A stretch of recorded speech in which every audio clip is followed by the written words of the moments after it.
Oh, we had a question. Lauren, I'm sorry. My bad. I'm being a bad host. You have a question, right? No? You're snapping? Come on, Earl. Come on, man. Time and place for everything, bud. Time and place. All right, so next up, coming to the stage from the dead is Marlon Brando, ladies and gentlemen. Marlon Brando. And you'll understand why in a second. Just give it some time to marinate. Trust me. So this, everybody, is Justin DiBerardinis, the man with the amazing head of hair. He has a family member that makes amazing ice cream. He might tell you about that later. You don't get any free samples though.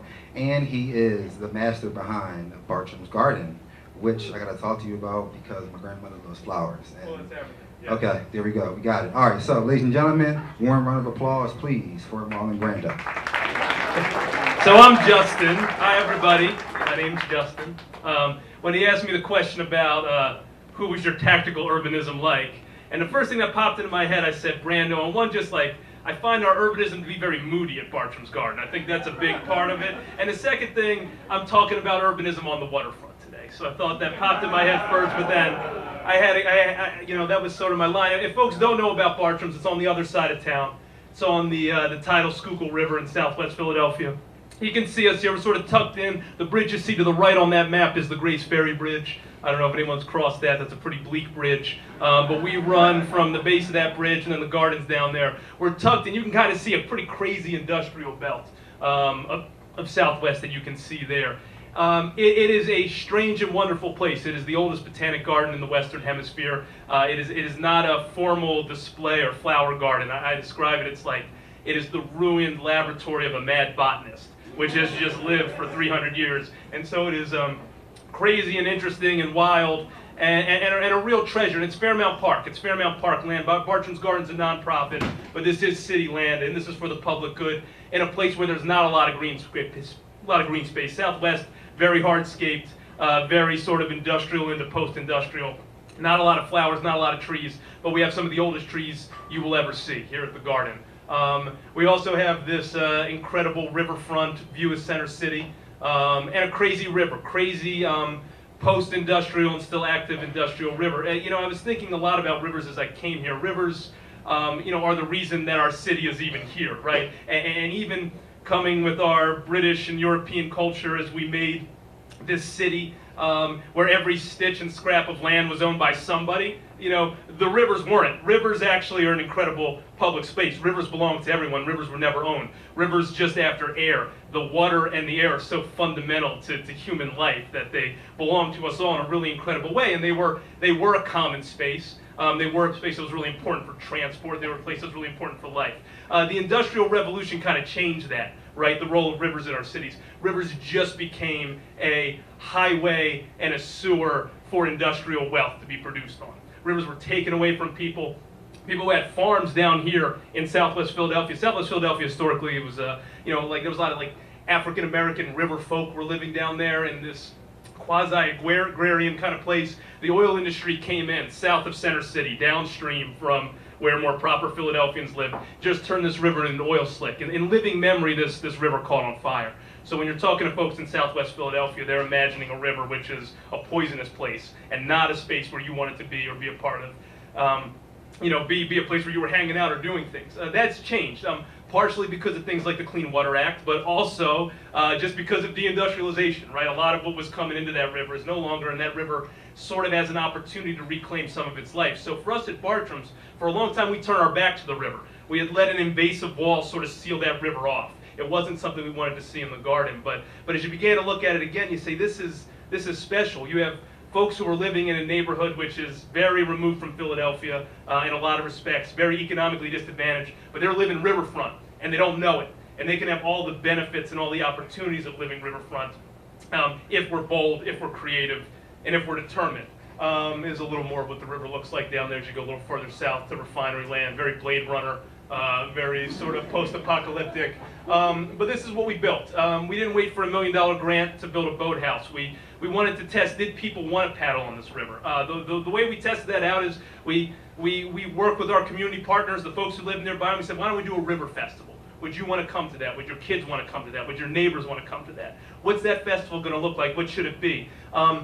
we really wanted to create a lot of incentives to get people onto the river. What we did, we built a floating ice cream parlor. It's Little Baby's Ice Cream. Shout out to my brother-in-law, Pete Angevine, who is in the house here somewhere. So we had floating Little Babies on the river, on the Schuylkill River in Southwest Philadelphia. And the deal was this.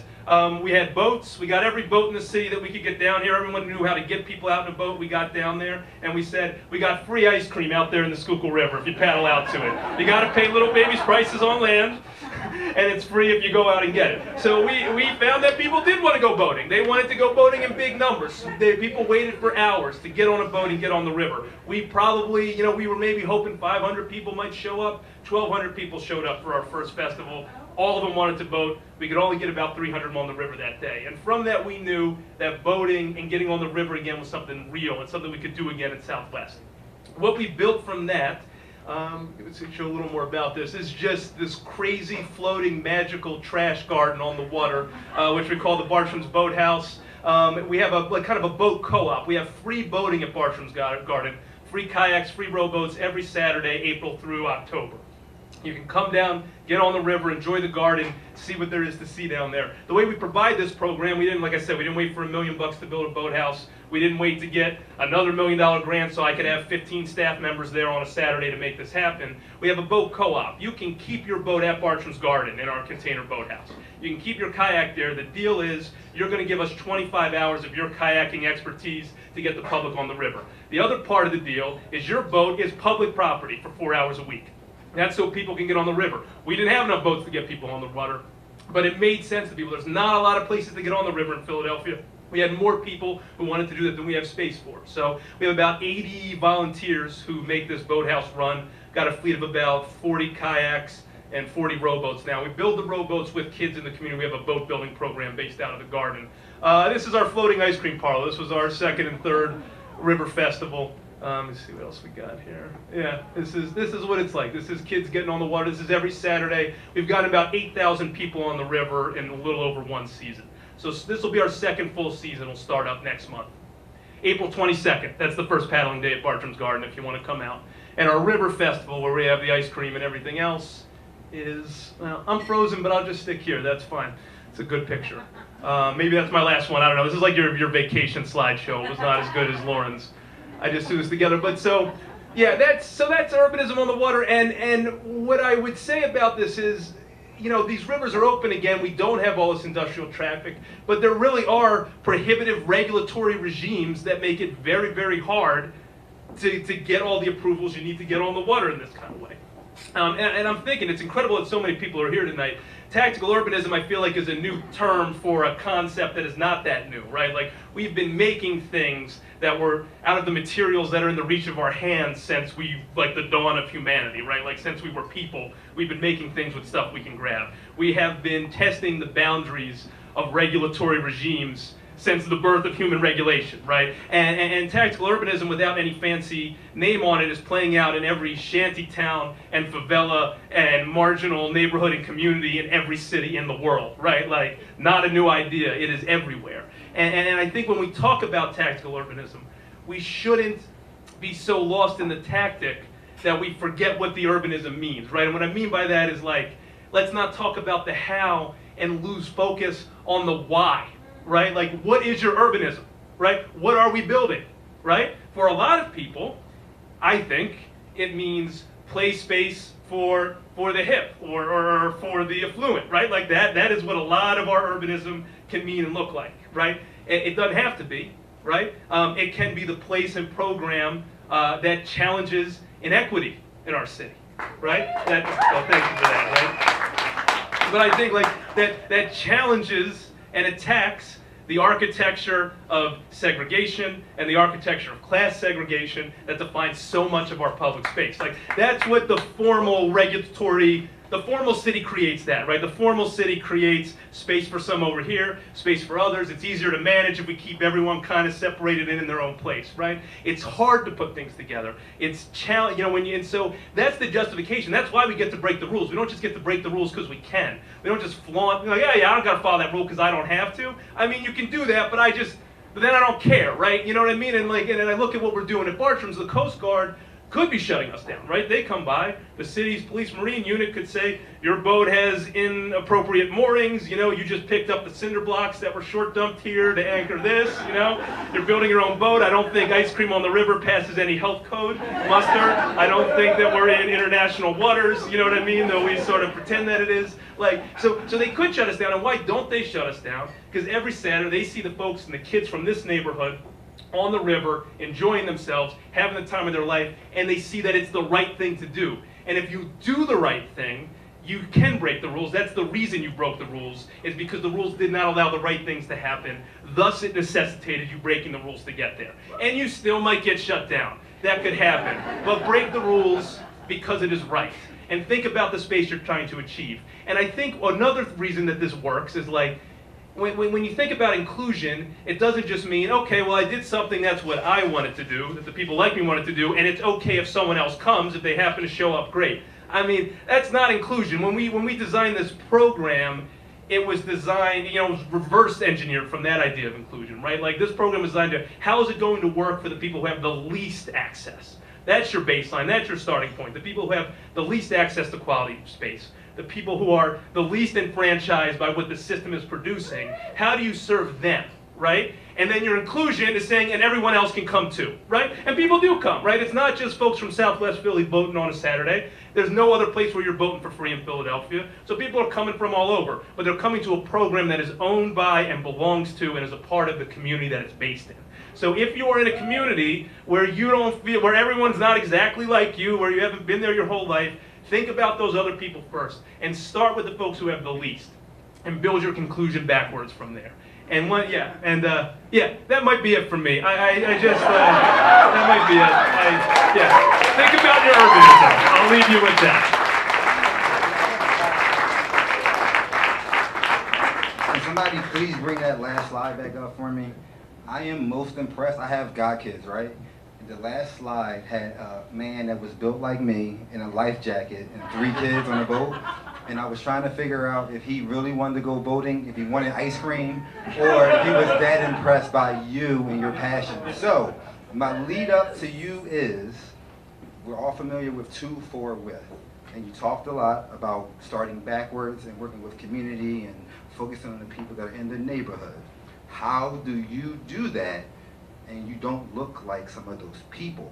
Because everybody is not willing to acknowledge that. So what is your secret sauce, Brenda, to do that? And that's a great question. I'd say my professional background is in community organizing, right? I'm not a programming professional or a river professional, and I was really lucky that Bartram's wanted that skill set when they were thinking about how they were going to go from being, you know, a historic house and garden that was largely for people who didn't live around it and towards it. And where I did my organizing mostly in this neighborhood. I grew up in Fishtown. I'm organizing up in Kensington. Kensington has a whole lot of different folks in it, right? It's mostly Latino folks and black folks and white folks and Asian folks. Kind of anyone could be in Kensington, you can pass, right? You know, as long as you look like you're not kind of dirty enough, you're good. Like everyone, yeah. I'm no baby. Yeah, right, exactly. You're gonna have a problem. Yeah, you're the one that's gonna get clocked in Kensington. Yeah, exactly. Yeah, right. Yeah. America, I tell you, man. Yeah. So America, that's where we are now. That's where we are. And I do think working in Southwest was my first time working in a community that was. I need a second. Yeah. Okay.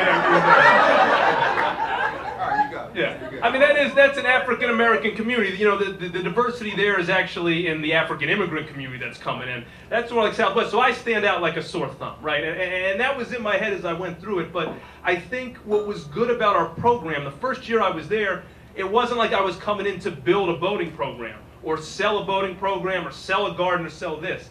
The first year was just, can you meet folks here?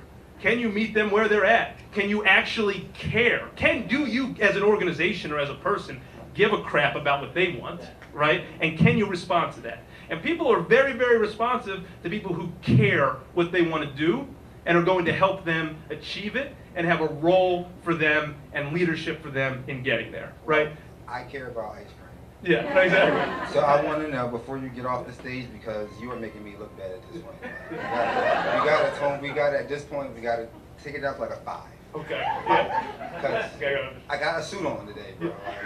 So, before you get off the stage, America wants to know, what is your favorite little baby's ice cream flavor? That's a great question. So I I'm have. a professional at this. Yeah. You know, I work in community development too. I know I got a suit on, but Yeah. I'm still swagged up. I'm still from North Philly. Don't forget that, baby. I know you my community engagement guy, but I still got it. I still got a name on the street.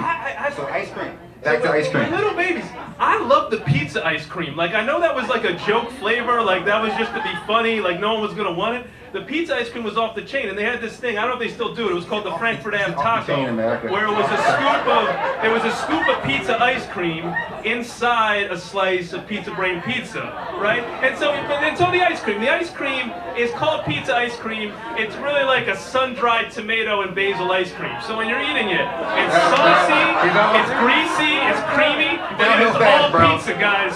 It's 100% pizza, and it's beautiful. Downhill fails, man. Yeah, exactly.